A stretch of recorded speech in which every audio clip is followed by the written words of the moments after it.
Dari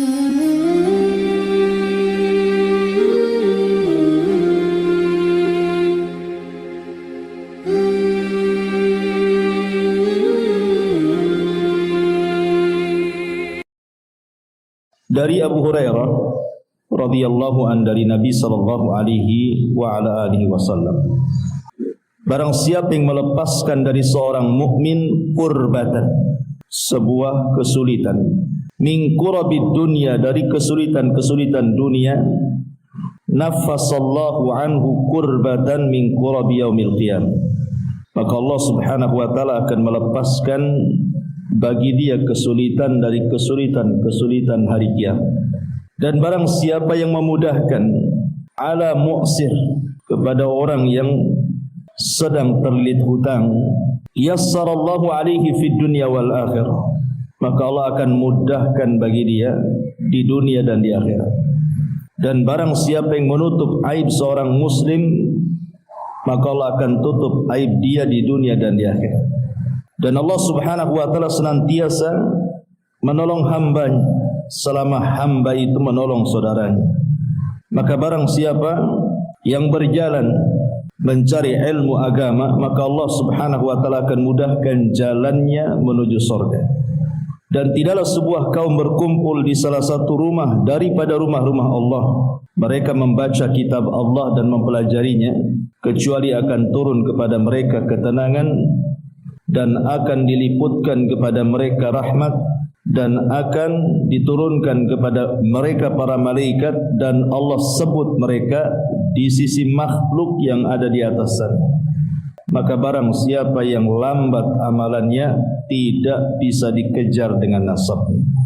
Baik, di sini Nabi SAW hendak menjelaskan kepada kita tentang amalan-amalan yang istimewa.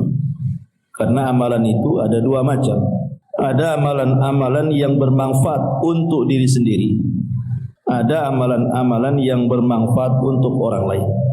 Dan amalan yang sifatnya mutaaddi, bermanfaat untuk orang lain, itu jauh lebih utama dibandingkan amalan yang sifatnya kembali kepada diri kita. Nah, dalam hadis ini Nabi SAW hendak menjelaskan amalan-amalan yang manfaatnya bukan hanya untuk kita, tapi juga untuk orang lain.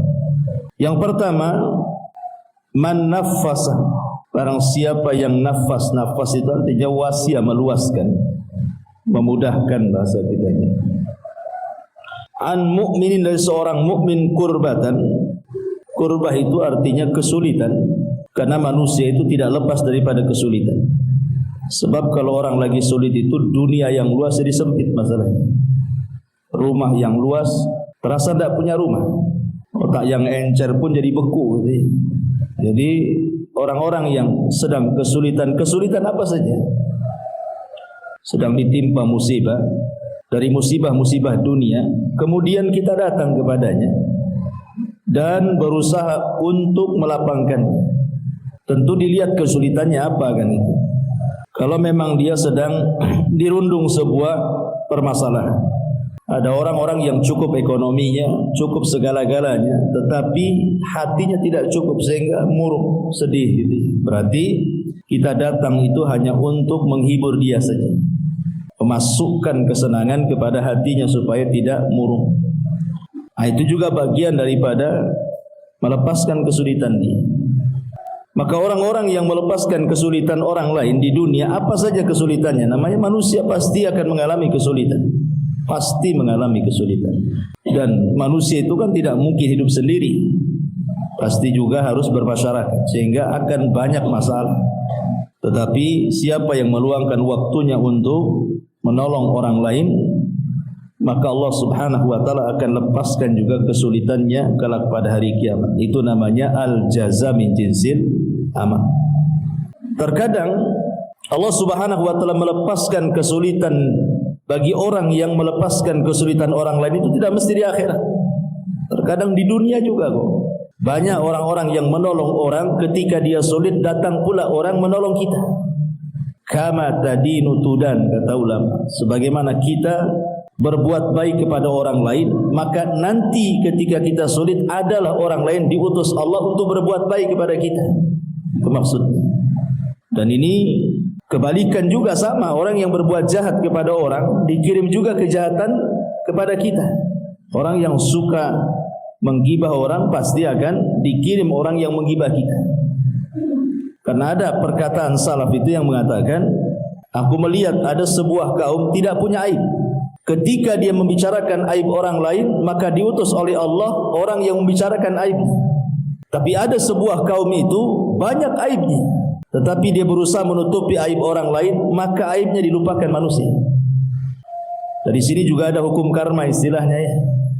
Maka kalau kita berbuat baik kepada orang lain, pasti akan dikirim orang-orang baik berbuat baik kepada kita. Itu di dunia, apalagi di akhirat.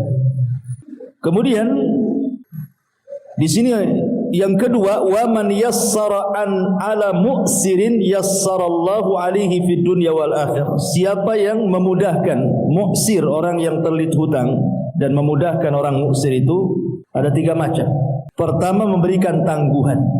Memberikan tangguhan, namanya dia hutang sudah disepakati bahwa kamu harus bayar 1 minggu atau 1 bulan atau 2 bulan atau 3 bulan. Ketika sudah sampai waktunya tidak bisa bayar, bukan karena memang dia itu sengaja tidak bayar, tidak, kita tahu dia memang dia sulit ekonominya gitu ya. Lain dengan orang yang mampu tak mau bayar itu ya. Memang kita melihat orang ini tidak mampu, maka kita menangguhkan. Ya sudahlah, mungkin kalau memang ada maka bayar, entah 2 bulan lagi ke depan atau 3 bulan lagi ke depan. Maka ini meringankan dengan cara mengulur-ulur waktu bayar. Ini makna yang pertama. Atau yang kedua, memotong hutang. Umpamanya dia hutang 100 juta. Ya sudahlah, yang 50 saya sedekah untuk anti, yang 50-nya saja bayar. Kira-kira kata. Jadi dikurangi. Ya. Atau yang paling afdal, yang paling utama, dibebaskan. Karena kita melihat dia miskin, susah, ya sudahlah, saya sedekahkan semua.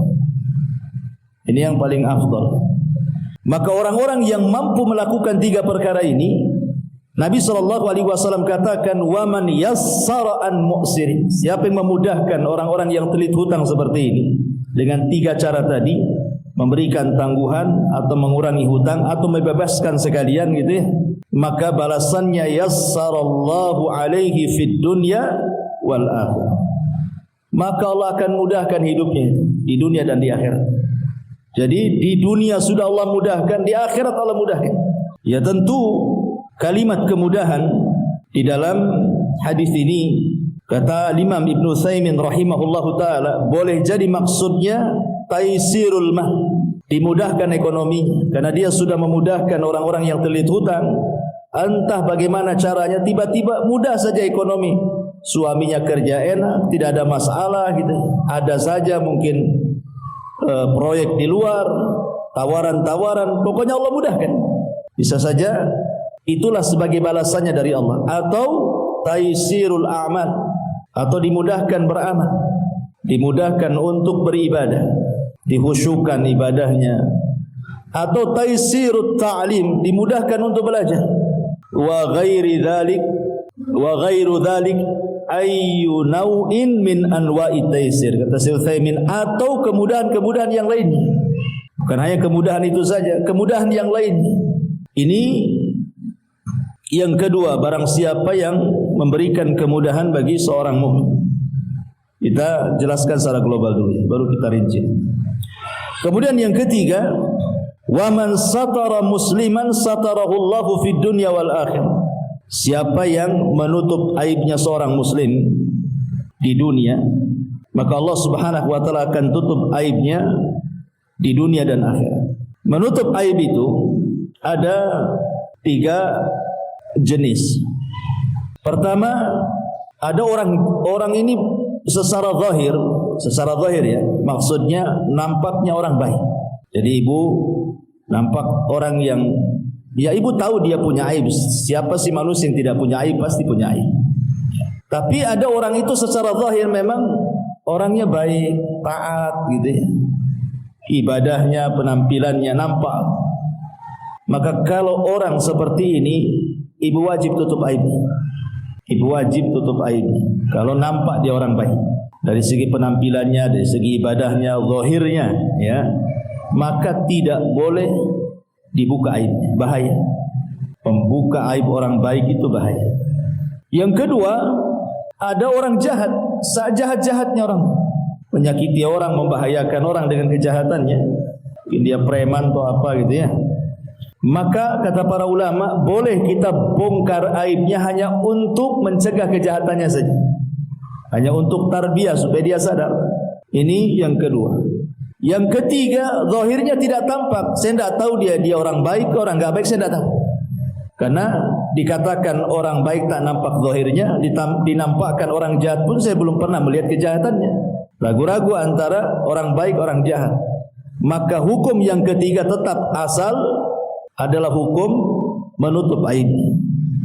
Hukum asal menutup aibnya. Ini tiga orang yang harus dipahami tentang masalah satru al-aurah di sini.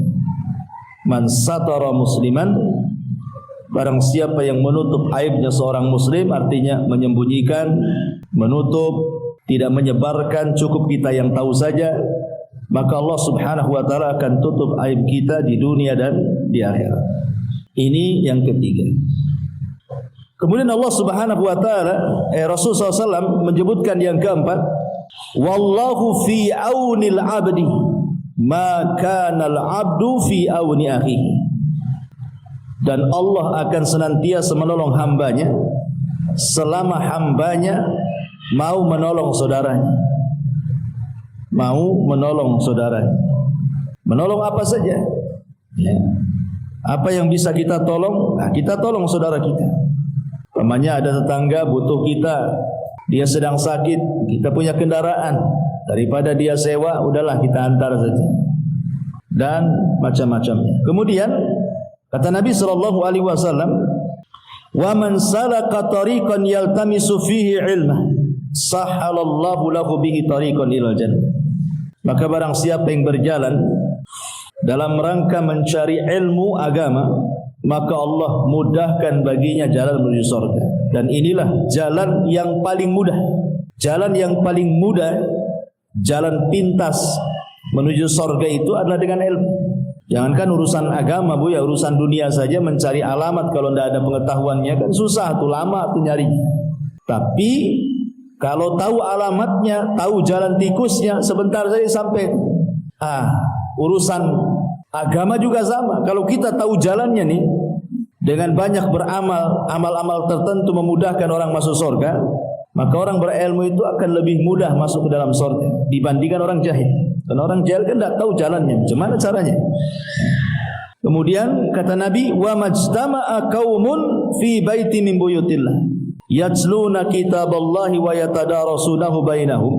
Maka siapa yang berkumpul seperti ibu ini berkumpul di masjid dari rumah-rumah Allah, dibacakan ayat, dibacakan hadis, dipelajari ayat dan hadis tersebut, illa nazalat alaihimus sakinah, keutamaannya adalah akan diturunkan ketenangan kepada orang-orang yang berada di rumah Allah itu. Yang kedua, wa ghasiyatuhumur rahmah, akan diliputi rahmat orang-orang yang bermajlis di situ. Wa haffathumul malaika, malaikat turun dan mengelilingi serta mendoakan ampun untuk dosa-dosa kita kepada Allah. Wa dzakarallahu fi man inda, yang keempat ini yang lebih luar biasa lagi, Allah sebut nama-nama kita yang hadir di majelis tersebut di depan makhluknya yang ada di sana. Maksudnya Allah menyebutkan nama-nama satu persatu di hadapan para malaikat di langit. Dan ini keutamaan para talabatul ilmi. Kemudian Rasul mengakhiri hadisnya, wa man batta'a bihi amaluhu lam yusri' bihi nasabuhu. Barang siapa yang lambat amalannya, tidak bisa dikejar nasab. Artinya walaupun Anda keturunan Habib sekalipun, keturunan Nabi sekalipun, kalau tidak punya amal saleh, percuma itu keturunan itu. Karena pada hari kiamat itu nasab akan terputus. Yang bisa menyelamatkan itu adalah amalnya masing-masing. Baik. Ma'asyiral muslimat yang dimuliakan Allah Subhanahu wa taala. Di sini Nabi SAW ingin mengejarkan secara global akhlaknya. Seorang muslim harus berakhlak dengan senantiasa menolong orang lain atau saudaranya. Ada satu kisah menarik. Abdullah ibn Mubarak rahimahullahu ta'ala. Abdullah ibn Mubarak rahimahullahu ta'ala. Jadi kalau dia safar, entah safar haji atau umrah atau apa saja gitu, maka banyak teman-temannya itu yang ingin safar bersama dia. Jadi teman-temannya mengatakan, wahai Abdullah ibn Mubarak, kira-kira kapan engkau haji? Saya ingin haji sama kamu sama-sama. Saya ingin umrah sama-sama. Tetapi kata Abdullah ibn Mubarak, baik, saya akan mengajak kalian kalau kalian memenuhi 3 syarat dan aku kasih 3 syarat. Kalau mau safar denganku, lakukan 3 syarat. Kalau siap, aku safar sama kalian. Pertama, semua ongkos aku tanggung. Semua ongkos aku tanggung. Yang kedua, selama perjalanan aku yang jadi muadzin apabila datang waktu sholat. Enggak boleh kecuali aku yang jadi muadzin. Kemudian yang ketiga, selama perjalanan aku yang akan berkhidmat kepada kalian. Aku yang akan menjadi pembantu kalian. Kalau kalian siap, ayo safar denganku. Ya gimana enggak enak safar dengan dia coba. Tiket diongkosi. Ya kan Bu? Kalau ibu mau safar ke Jawa, ada yang ongkosi tiket PP, maulah semuanya. Atau kemana gitu kan. Makanya orang suka safar dengan Abdullah bin Mubarak itu, karena tiket ditanggung dia PP coba. Yang kedua, dia pula yang melayani kita gitu. Pemain kalau safar zaman dulu kan, kalau lapar kan ya berhenti masak gitu ya. Lain dengan zaman sekarang, tinggal singgah di warung. Jadi kalau umpamanya berhenti istirahat, saya yang masakkan kalian, kalian tinggal makan.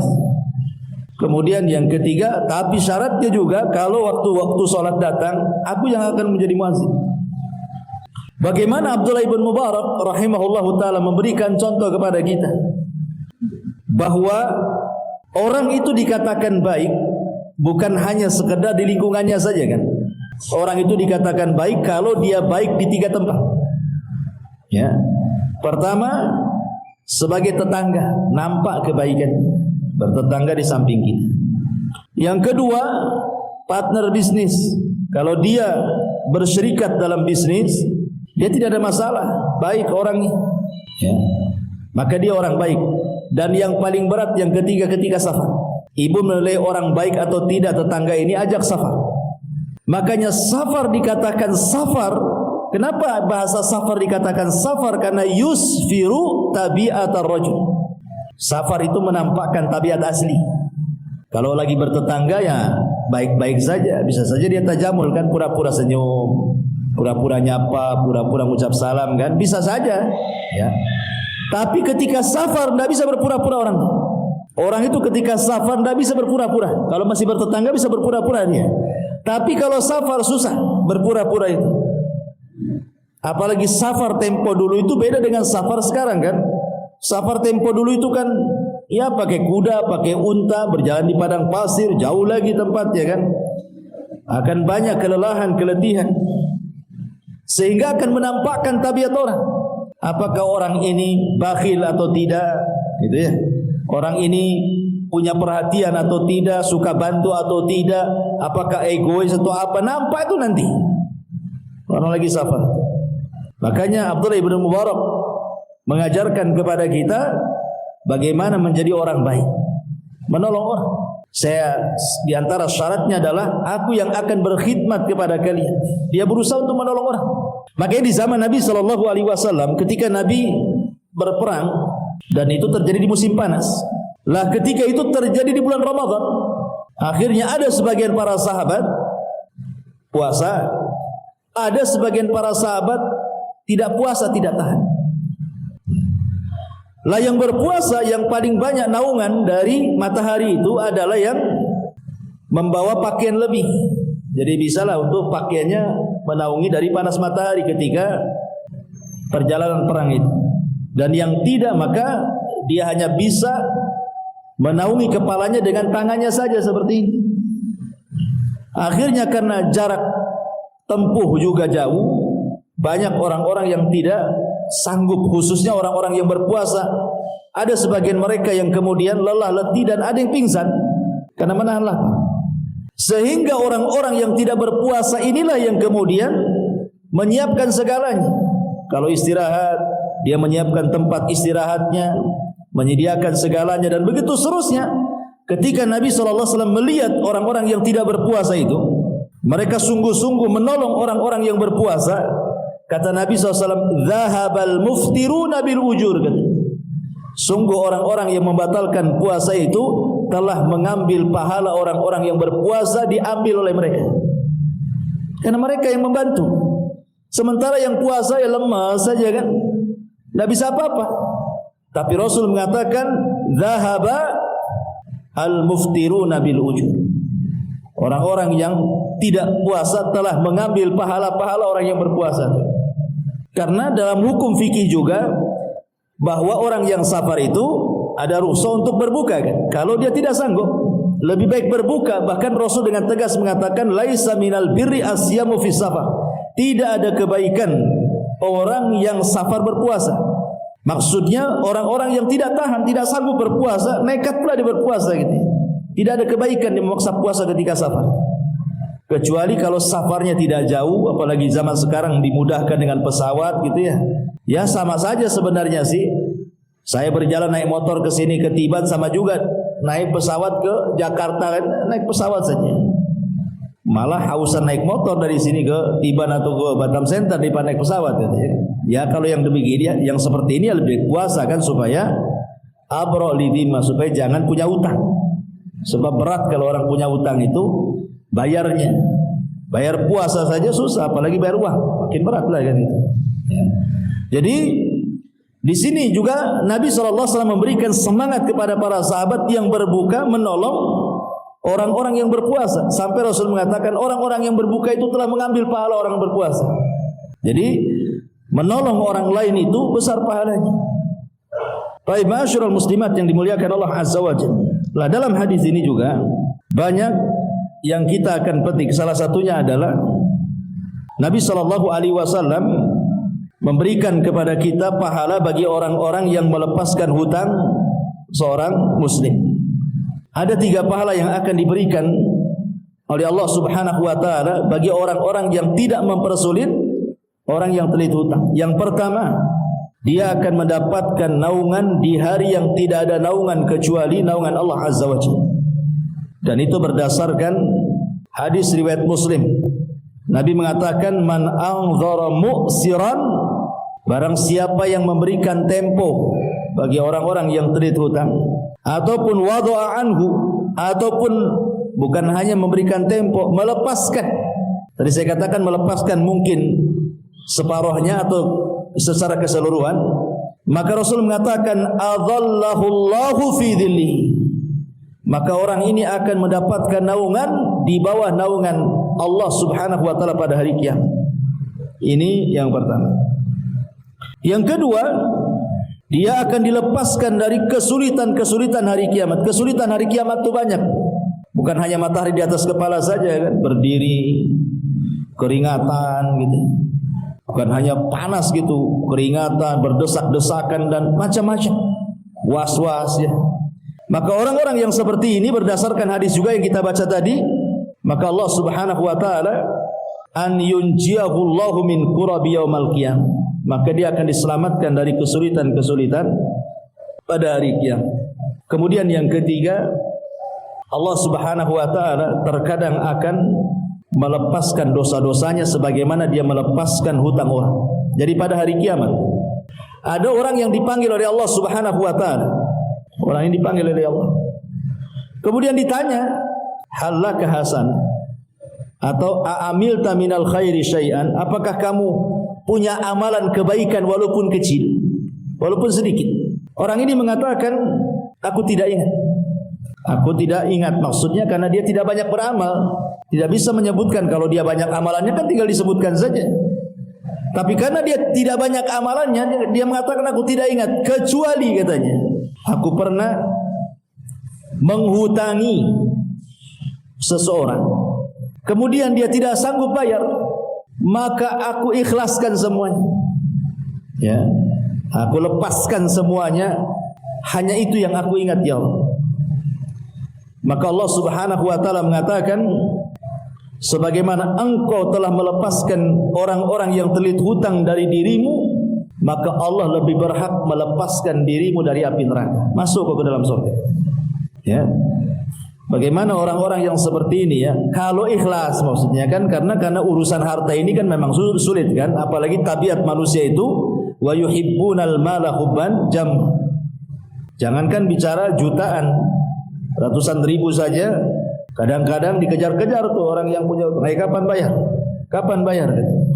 Ya. Iyalah Ustaz, kita pun makan susah gitu ya. Dia dulu minta-minta, kasihanlah dia, akhirnya kita kasih.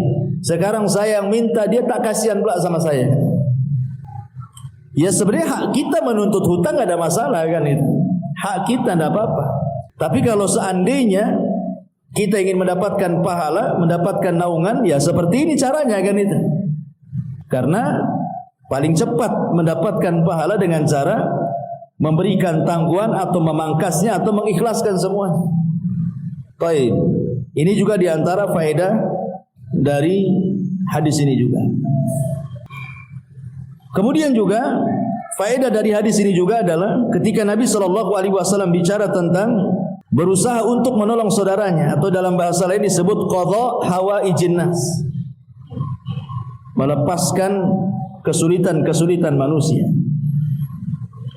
Sabit Al-Bunani atau dalam riwayat Al-A'mash rahimahullahu ta'ala, jadi ada seseorang ini ingin menemui orang tertentu di zaman Hasan Al-Basri rahimahullahu ta'ala. Di zaman Hasan Al-Basri rahimahullahu ta'ala, jadi dia datang kepada Hasan Al-Basri, ya Imam, berikan kepadaku kawan agar aku bisa menemui seseorang. Mungkin seseorang ini entah pejabat, entah apa gitu kan, kita sulit kalau orang biasa menemui pejabat. Harus ada orang dekat dia ya kan, atau orang yang berpengaruh lah, supaya kita bisa menemuinya. Sementara bukan hanya sekedar butuh teman yang berpengaruh kepada orang tersebut, perjalanan pula jauh.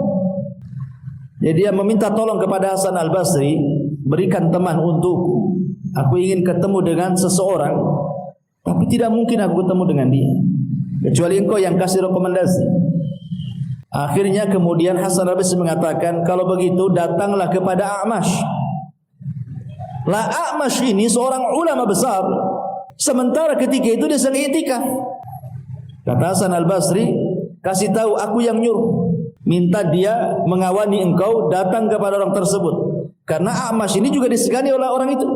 Kemudian orang ini datang kepada A'mash dan mengatakan, ya A'mash, kata Hasan Al-Basri, engkau disuruh menemani aku menjumpai fulan, dan itu jaraknya cukup jauh. Kata A'mash mengatakan, tidak bisa, aku sedang i'tikaf. Bilang sama Hasan Al-Basri, cari orang lain, saya sedang i'tikaf. Akhirnya orang ini datang kepada Hasan Al-Basri. Apa kata Hasan Al-Basri? Bilang sama A'mash, seandainya dia membantu saudaranya, mengantarkan saudaranya kepada orang tertentu tadi, itu lebih baik bagi dia daripada haji kemudian haji kemudian haji. Bukan cerita i'tikaf, cerita haji lagi. Kalau seandainya dia haji berkali-kali, itu lebih baik dia mengantarkan orang ini kepada orang tersebut, karena anda sudah menolongnya. Dari sini juga ada kaidah kalau pemahaman kita dari perkataan Hasan Al-Basri itu, pertama yang saya katakan di awal bahwa ibadah yang sifatnya manfaat kepada orang lain jauh lebih baik di hadapan Allah dibandingkan ibadah yang manfaatnya kembali kepada kita kan. I'tikaf kan kembali kepada kita. Haji juga sama. Tetapi mengantarkan orang ini kan manfaat untuk orang itu juga. Makanya kata Hasan Al-Basri, katakan kepada A'mash itu, seandainya dia mau menolong orang ini mengantarkan, jauh lebih baik pahalanya dibandingkan dia haji kemudian haji kemudian haji gitu. Apalagi i'tikaf. Nah, soalnya seperti itu. Jadi luar biasa kan, menolong orang ini luar biasa gitu pahalanya. Kata Hasan Al-Basri rahimahullahu ta'ala. Ma'asyiral muslimat yang dimuliakan Allah Subhanahu wa taala. Kemudian juga dalam hadis ini yang paling penting juga adalah menutup aib. Di dunia ini selain para nabi, tidak ada manusia yang sempurna 100%. dan tidak pula ada orang yang berdosa 100%. Tidak ada manusia yang sempurna 100%. Tidak ada juga yang berdosa 100%. Pasti orang itu di antara sempurna dan berdosa. Artinya tidak ada yang sempurna. Mungkin seseorang itu sekali-kali dia berbuat baik, sekali-kali dia maksiat. Atau terkalahkan kebaikannya dari maksiat, atau terkalahkan maksiat dari kebaikannya. Manusia kan seperti itu. Artinya setiap manusia itu punya salah dan dosa. Karena kita tahu bahwa manusia itu ada salahnya, terkadang satu sisi ada salahnya, terkadang satu sisi juga ada dosanya. Maka kita tidak bisa mencela orang. Ketika kita kemudian membongkar aib orang lain, apakah kemudian para pembongkar aib itu pada badannya tidak ada aib? Pasti ada aib, tidak mungkin tidak ada aib. Namanya tidak ada manusia yang sempurna kan? Pasti kita juga punya aib. Sebagaimana orang itu punya aib, kita juga sama. Makanya kenapa dalam sebuah hadis Nabi SAW mengatakan, Innallaha hayyun sittirun yuhibbul haya was-sitra. Allah itu zat yang maha pemalu, lagi maha penutup. Dan Allah suka dengan hamba-hambanya pemalu dan hamba-hambanya penutup aib orang. Allah suka, karena di antara sifat Allah itu sitir, menutup aib. Makanya sering saya katakan, Bu, kenapa orang itu dihargai manusia coba? Kenapa ibu masih dihargai orang? Karena aib ibu kan orang tidak tahu masalahnya. Coba kalau setiap kita dibongkar oleh Allah aibnya, baik aib rumah tangga kita, baik aib kita sendiri, anak-anak kita, keluarga kita, mungkin enggak ada yang hormati kita. Allah yang menjadikan kita terhormat. Makanya ada orang-orang itu yang berbuat dosa di malam hari, Allah tutup aibnya di siang hari. Ada orang-orang berbuat dosa di siang hari, Allah pula tutup aibnya di malam hari. Sebab itulah semua manusia dihormati satu dengan yang lainnya. Kenapa? Karena belum terbongkar saja aibnya. Coba kalau terbongkar aibnya, mungkin orang meletakkan pasir di atas kepala kita. Seperti perkataan Imam Ahmad ibn Hanbal rahimahullah ta'ala ketika dia belanja ke pasar. Imam Ahmad ini ke pasar belanja, nengok murid-muridnya banyak di pasar. Imam Ahmad nenteng-nenteng barang kan itu. Kata murid-muridnya, ya Imam, antal imam, kau ini imam, tidak perlu kau bawa-bawa barang ini. Biar kami murid-muridnya yang membawa barang-barang ini, kau jalan saja. Kata Imam Ahmad, tidak ya. Ini belanja saya yang bawa. Kalian menghormati saya itu, kata Imam Ahmad, karena kalian tidak tahu aibku saja. Kata. Kalau Allah bongkar aibku di hadapan kalian, tentu kalian akan meletakkan pasir di atas kepalaku. Jadi kita bersyukur Allah masih menutup aib kita itu. Karena dengan cara itulah kita masih dihargai orang. Dihargai orang lain karena belum terbongkar aibnya. Masing-masing kita punya aib.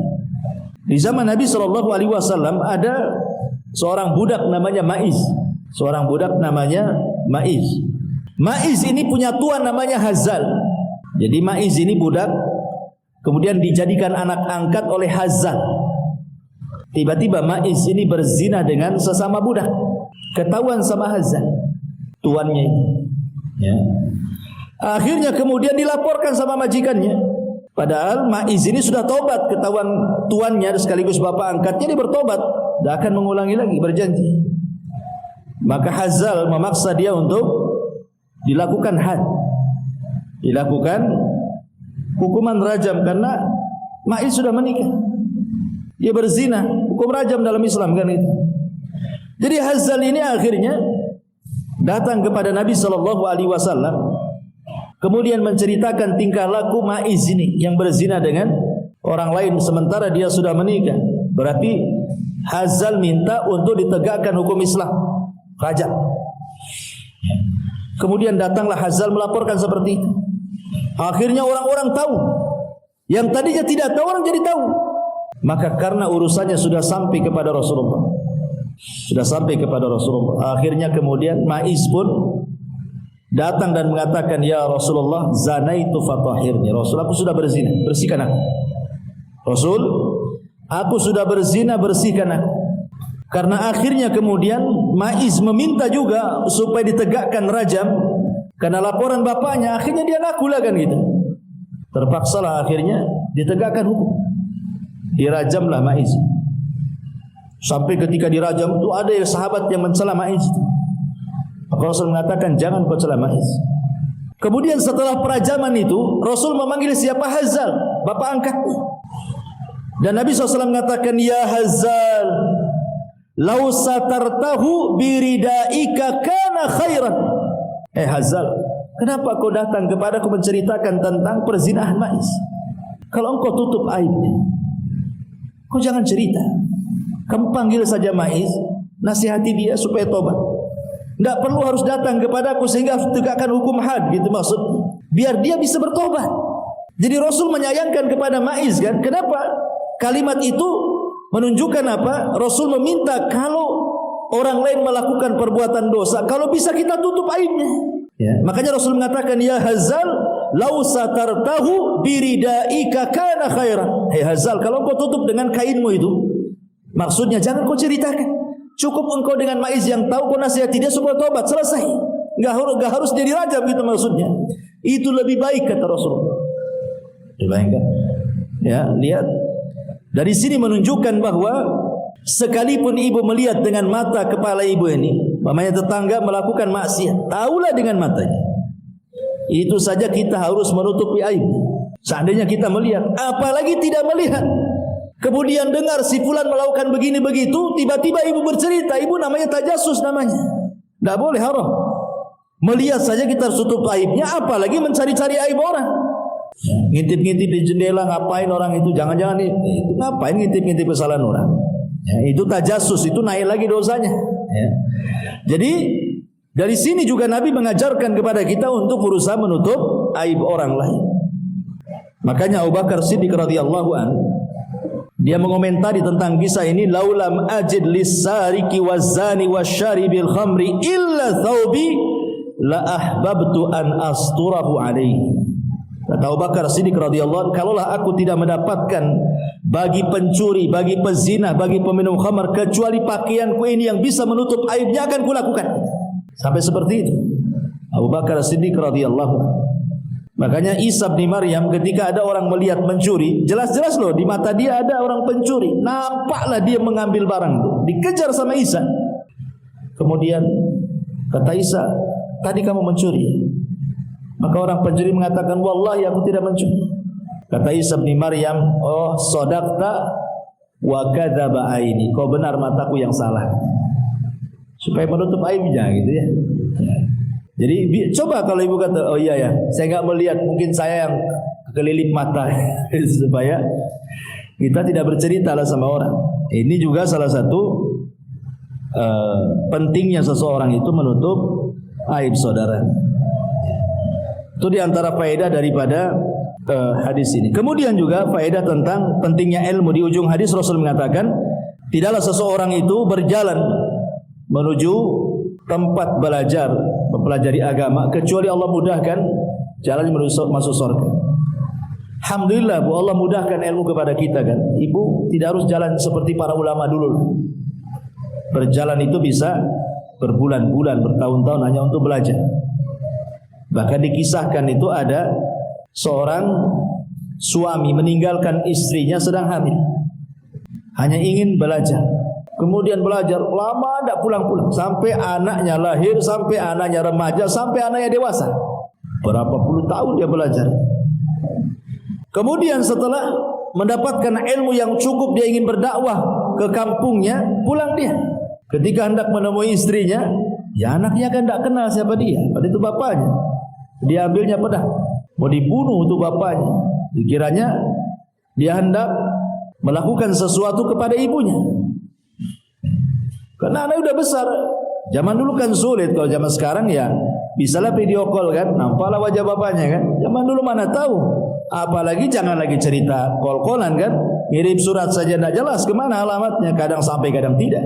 Ketika datang anaknya sudah dewasa, anaknya marah gitu, kau mau apa masuk katanya. Kata ini rumah saya. Hampir berkelahi itu. Ketika kemudian istrinya keluar dan mengatakan, nah itu ayah. Itu zaman dulu loh, belajar sampai seperti itu. Kalau sekarang Bu ya, kalau suami pergi sampai berpuluh-puluh tahun udah kawin lagi itu di sana. ya kan? Atau ibu yang kawin di sini kan?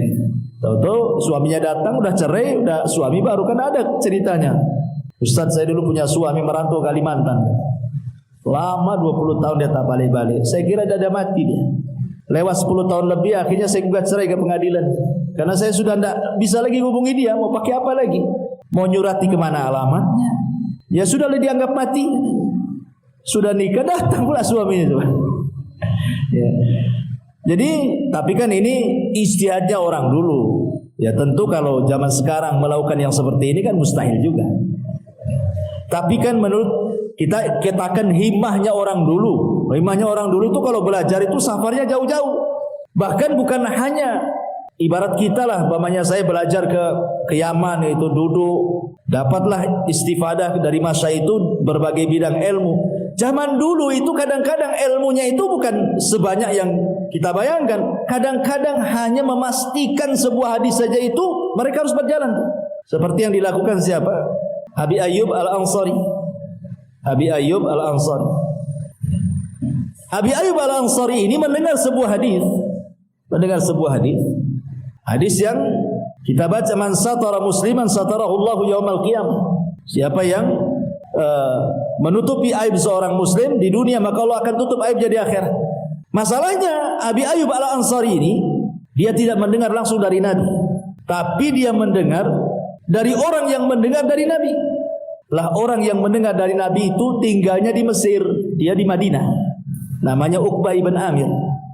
Terpaksa Abi Ayyub ini menyiapkan perbekalannya, untanya dan banyak perbekalannya, berjalan dia dari Madinah ke Mesir. Hanya untuk memastikan betul enggak kau mendengar ini dari Nabi, hanya itu saja.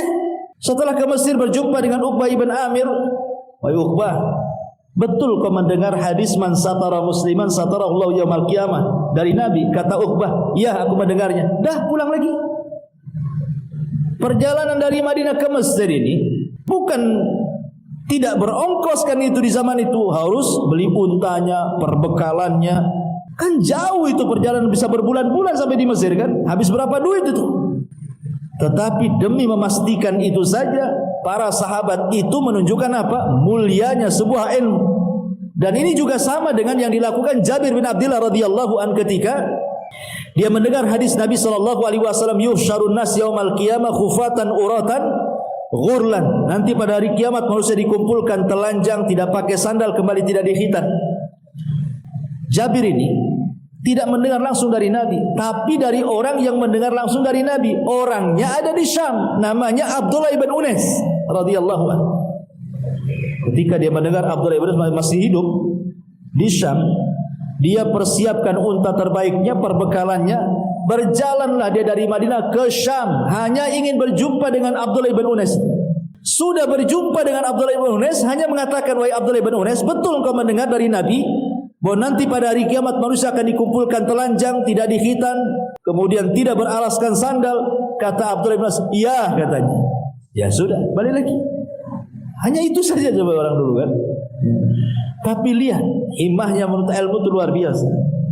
Karena bagi mereka sanad ulu itu lebih baik daripada sanad nazil. Artinya yang dekat dengan Nabi itu lebih baik dibandingkan yang jauh dari Nabi. Ketika dia mendengar hadis itu kan Jabir itu dari orang ketiga masalahnya di kota Madinah. Sementara Abdullah ibn Unais itu orang kedua setelah Nabi kan.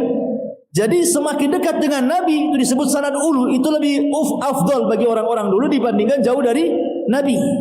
Ibaratnya ibu langsung belajar ke saya lebih baik dibandingkan belajar ke murid saya gitu maksudnya. Itu namanya sanad ulu. Ya. Tapi ini menunjukkan apa? Himmahnya menuntut ilmu zaman dulu kan seperti itu. Makanya mereka tahu hadis Nabi sallallahu alaihi wasallam, man salaka tariqan yaltamisu fihi ilman sahhalallahu bihi tariqan ilal jannah. Wa majtama'a qaumun fi baitin min buyutillah yatluna kitaballah wa yatadarasunahu bainahum illa nazalat alaihimus sakinah wa ghasyiyatuhumur rahmah wa hafathumul malaika wa dzakarallahu fi man indah. Kemudian Nabi setelah menjelaskan keutamaan berjalan, ibu dari rumah ke masjid ini, itu keutamaan berjalannya namanya ya. Nah sekarang keutamaan di majelisnya. Jadi Rasul lengkap. Yang tadi keutamaan ibu jalan dari rumah ke Nurul Hidayah ini. Kalau orang berjalan dari rumah ke tempat majelis ilmu, berarti Allah sedang memudahkan jalan ibu ke surga, gitu maksudnya. Nah, sekarang keutamaan kalau sudah sampai di majlis, kemudian ibu berkumpul, didengarkan ayat-ayat Al-Quran, hadis-hadis Nabi, dijabarkannya, dijelaskannya, maka Rasul mengatakan akan diberikan 4 keistimewaan. Pertama, Allah turunkan ketenangan. Sakinah itu artinya ketenangan, karena majlis itu sama dengan sedang berzikir. Dan Allah mengatakan ala bi dzikrillahi tatmainnul qulub. Ingat, dengan berzikir kepada Allah hati tenang. Ibu kalau sering bermajlis kan otomatis pengetahuan makin banyak. Yang tadinya tidak tahu ini halal, jadi tahu ini halal. Yang tadinya tidak tahu itu haram, jadi tahu itu haram. Yang tadinya tidak tahu ini syirik, jadi tahu itu syirik. Ini tauhid, jadi tahu ini tauhid. Ini sunnah, ini yang menentang sunnah. Akhirnya kan jadi tahu, Bu. Sehingga ibu ini tenang hidupnya. Ah, ini enggak boleh ini. Ini haram, enggak boleh. Tenang. Ah, ini boleh, ini dimakan. Halal. Tenang. Tenang jadinya kan, Bu. Tapi orang jahil bingung nih. Halal ke haram? Gimana sih? Takut syubhat. Akhirnya bingung sendiri dia. Terpaksalah tanya-tanya orang akhirnya kan. Tapi kalau orang sudah sering hadir di majelis taklim, lama-lama Bu, Allah berikan kecerdasan, karena orang yang melangkahkan kaki dari rumah ke sini itu hakikatnya ibu mencari kebaikan kan? Dan Rasul mengatakan man yuridillahu khairan yufaqihu fiddin. Pasti Allah akan cerdaskan, lama-lama cerdas Bu. Tidak mungkin ibu lama-lama di majelis ilmu kok enggak tambah-tambah ilmunya, pasti bertambah tuh. Nah, dengan bertambahnya pengetahuan, tenanglah hidup kita berjalan, tahu yang mana yang boleh dan yang tidak. Tidak main langgar, tidak main tabrak saja kan. Yang kedua, wa ghasyiyatuhumur rahmah. Allah akan liputi ibu dengan rahmat kasih sayangnya. Seandainya ibu dari rumah ke sini tiba-tiba, ya qadarullah lah, adalah kecelakaan, kemudian Allah takdirkan meninggal, maka ibu dianggap mati syahid. Dianggap mati syahid. Kenapa? Karena ibu sudah diliputi rahmat masalahnya. Perjalanannya itu sudah diliputi rahmat, apalagi sampai di majelis ilmu gitu. Maka mulai dari pulang sampai pergi, ibu diliputi rahmat. Kemudian wa haffathumul malaika. Malaikat akan datang dari mana-mana mengepung kita. Apa fungsinya malaikat mengepung majelis taklim itu dan mengepak-ngepakkan sayapnya? Mereka mendoakan kita yang ada di majelis itu supaya dosa-dosanya diampuni. Jadi malaikat itu akan menyebut satu persatu, ya Allah ampuni dosanya si Anu, Ummu Anu, Ukhti Anu. Disebutkan. Dan malaikat itu mustajab doanya. Mereka kan hamba yang tidak pernah bermaksiat. Kalau sudah berdoa ya mustajab doanya malaikat. Makanya beruntung orang-orang yang hadir majelis taklim, karena dilingkupi oleh para malaikat di situ yang mendoakan kebaikan dan ampunan kita kepada Allah Subhanahu wa taala. Dan lebih daripada itu yang keempat, kita menjadi selebritis langit. Ibu akan dikenal di makhluk yang ada di langit. Kenapa? Karena Allah yang menyebutkan nama ibu satu-satu di langit sana, dikenal oleh para malaikat. Kan enak Bu jadi selebriti langit. Enggak apa-apa Bu enggak jadi selebriti bumi, enggak apa-apa. Tetapi ibu di langit juga terkenal, dikenal oleh para malaikat karena Allah sebut. Bayangkan Allah yang sebut satu namanya. Oh, ibu Anu, nanti malaikat memuji dia. Terus nama-nama kita disebut di langit oleh para malaikat. Dan yang menyebut adalah Allah. Wa dzakarallah. Allah akan menyebut-nyebut kita satu persatu namanya. Fiman indah, di hadapan makhluk yang ada di sampingnya, para malaikat yang ada di atas sana. Wah, luar biasa ini. Orang yang duduk di majelis taklim. Makanya kata Nabi SAW, kalau ibu sudah datang bermajlis taklim, kemudian selesai majlis baca kafaratul majlis, kemudian ibu pulang, kata Nabi SAW, kumu maghfuran lakum. Berdirilah, pulanglah kalian, Allah sudah ampuni dosa-dosa kalian, dan Allah telah ganti keburukan kalian dengan kebaikan. Kumu maghfuran lakum qad buddilat sayyiatikumul hasanat, kata Rasul. Jadi seolah-olah ibu datang bawa dosa gitu ya, kemudian pulang tinggal dosa. Nah, begitulah majelis taklim itu. Makanya orang-orang yang malas istighfar sementara maksiat hari-hari, datang aja ke majelis taklim, duduk, itu sudah menggugurkan dosa. Karena Rasul yang mengatakan kumu maghfuran lakum. Kemudian yang terakhir faedah dari hadis ini adalah Wa man batta'a bihi amaluhu lam yusri bihi nasabuhu. Maka barang siapa yang lambat amalannya, maka tidak mungkin dikejar nasab. Jadi membanggakan nasab itu apa coba sekarang? Saya ini kadang-kadang aneh ada orang yang merasa nasabnya keturunan Nabi dibangga-banggakan. Imam Syafi'i rahimahullahu ta'ala itu keturunan Nabi, Ahlul Bait. Tapi kan tidak dikenal tentang keturunannya. Yang dikenal justru keimaman madhabnya. Ya kan, Imam Syafi'i kan yang dikenal imam madhabnya. Mungkin ibu tidak tahu kalau silsilah Imam Syafi'i itu Ahlul Bait. Kecuali setelah membaca biografinya, oh rupanya Imam Syafi'i itu sampai ke nasab Nabi Ahlul Bait. Tapi kan tidak dikenal masyarakat. Yang dikenal Imam Syafi'i itu ya imam madhab itu saja kan. Ya, karena Imam Syafi'i mengajarkan kepada kita bahwa nasab itu pada hari kiamat akan terputus. Tetapi yang tidak akan terputus itu amalan kita. Idza mata ibnu Adam in qata amaluhu illa min thalathin sadaqatin jariyah aw ilmin yuntafa'u bihi aw waladin salihin yad'ulahu. Tidak disebut nasab di sini. Hanya ilmu yang bermanfaat, sedekah yang mengalir, punya anak yang mendoakan. Karena dia anak soleh mendoakan orang tuanya. Berarti semuanya terputus kecuali 3 perkara kan, termasuk nasab. Makanya Allah mengatakan fala ansaba yauma idzin. Maka tidak ada nasab pada hari itu. Maksudnya tidak terputus nasab, karena yang akan dibanggakan di hadapan Allah itu bukan nasab tetapi amalan. Wajar kalau Rasul mengatakan kepada Fatimah, putrinya sendiri mengatakan, ya Fatimah binta Muhammadin saluni masyiti la ugni anki minallahi syai'ah. Fatimah putri Muhammad, minta sekarang di dunia, mumpung hidup di dunia, minta sama abimu nih. Sebab pada hari kiamat kata Rasul, la ugni anki minallahi syai'ah, aku tidak bisa menolong. Lah kalau Rasul tidak bisa menolong Fatimah, bagaimana menolong kita? Ya kan? Kecuali dengan amalannya.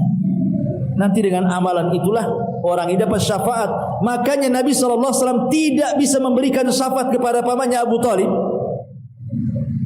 Hanya syafaat khusus, tapi kan tidak keluar dari neraka kan? Karena Abu Talib tidak mengikuti Nabi. Coba Abu Talib masuk Islam, artinya kan dia punya amalan tuh. Kalau sudah punya amalan masuk Islam, maka Rasul akan berhujah di hadapan Allah bisa menolong Abu Talib kan? Tapi tidak bisa menolong kecuali syafaat khusus. Itu pun tidak bisa mengeluarkan dari api neraka. Tetap saja dia di neraka, cuman diringankan saja azabnya. Ya. Maka di sini juga faedah bahwa waman batta'a bihi amaluhu lam yusri bihi nasabu. Siapapun yang lambat amalannya tidak bisa dikejar dengan nasab. Wallahu alam, ini diantara faedah hadis yang ke berapa ini?